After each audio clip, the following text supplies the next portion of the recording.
Welcome to my solo playthrough of Mark Herman's Churchill. Let's get rid of this box. So this is actually turn 7 or conference 7 as we're getting ready to play. Now if you're just joining us, you don't need to go back and watch all the other ones. Basically, this is a game of 1 to 3 players during World War II, where the players will play either Roosevelt, Churchill, or Stalin. Basically, they're all the Allies, right? Well, how can the Allies play each other in a game? That's because this is both a cooperative and competitive game. So, all of us together must cooperate to beat Germany and Japan, and basically we do that by getting these fronts into the center here. You can see they're back several spaces, but when they finally get to this space, Germany will surrender. Same here, we have the Americans. So here's Soviets, here's Americans, and here's Soviets here and Americans here coming from over the Pacific into Japan. Here's the British, they're way back there. And although Japan, you don't have to necessarily invade the mainland. There's different ways, just like history, and namely through the use of the atomic bomb that will prevent us having to go invade the mainland. But anyway, so yes, we have to cooperate to win the war. But the whole time we're earning victory points for ourselves so that our side can be the dominant superpower in the post-war world. Okay, so let's get on with Conference 7. And we start with the conference draw.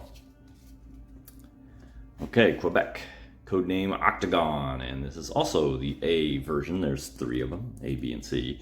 And the A is generally considered to be the most historical, mirroring the historical situation. And we go through each one of these. Montgomery, this is for the UK. This is September 1944. Must place 1 production in Western. That was the same thing last time, wasn't it? Yeah. Okay, not much interesting there, so one of these. Focus it right here in West Germany as we approach. All right. Moving on. Stalin stays in Moscow. Stalin is active, but during the conference, Stalin cannot advance an issue, but can still debate. I might have to think about putting an A-bomb issue out there, which we need to do anyway. But there is a little reminder token for Stalin, who cannot advance, but can still debate, and that is his main power. Okay, where are we on this card? We are the Americans. What's their problem? Must place 1 production in Western theater. Oh, okay. Patton. Okay. Makes sense. Patton. So one of these will also go in the Western theater, which we were probably going to load up pretty heavily anyway, but oh well. The German reserve to the Western theater 1. Okay. Go. Battle of the Bulging, maybe? I don't know. And finally, partisan dispute. And we might lose some clandestine networks. Okay, we'll have to find out by rolling a die. And the answer is no effect. I think this has come up like about 3 times, and I've always rolled a no effect. Oh well. But that concludes just, filling out the card here. And now it is time to get to the agenda phase or segment. Agenda segment, because this is considered the conference phase. And now we are in the agenda segment. We have shuffled the decks because they are an odd conference, and so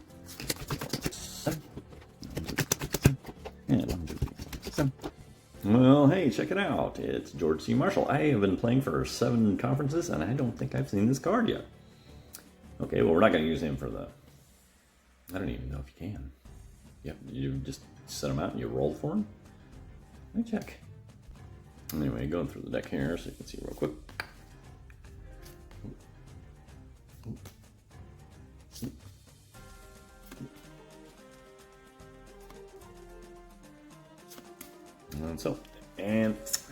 this is a kind of a middling hand. So I actually think I'm going to give it up to the dice. And go ahead and let's see what George C. Marshall has for us today. And we'll have to roll here. His value will be a 5. Okay, we like that. How strong is the UK going to play? Weak, actually, very weak. So let me take a look at their hand.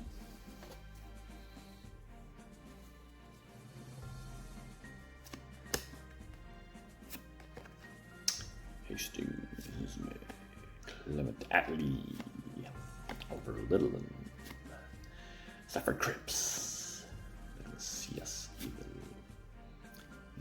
We already gone through Okay, and that means he's going to play this, according to the bot, he's going to play his like second to weakest card. And we'll go with this one. And remember, he does get it, that's a 4. And tell you what, to remember, 5-4, so far we're leading. So this leaves Stalin and his crew. Pavel Zigarev, Gregory Malenkov.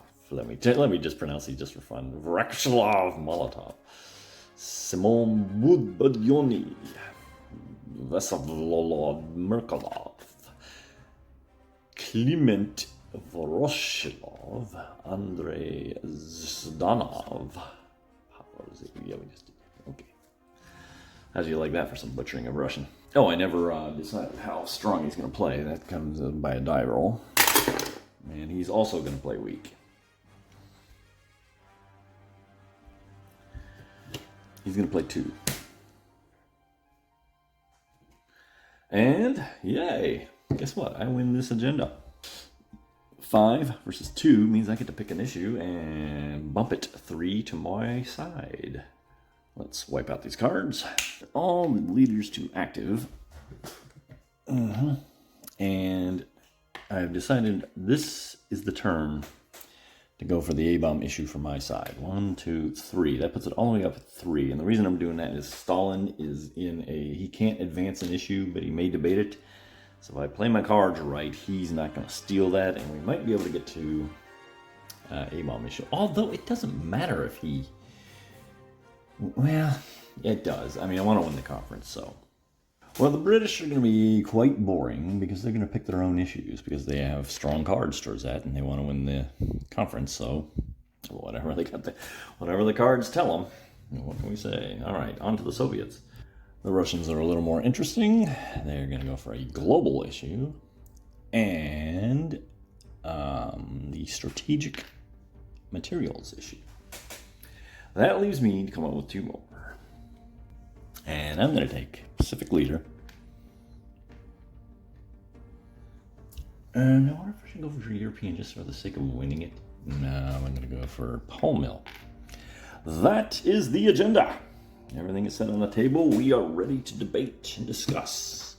So, next time we will have the meetings segment. And until then, thanks for watching.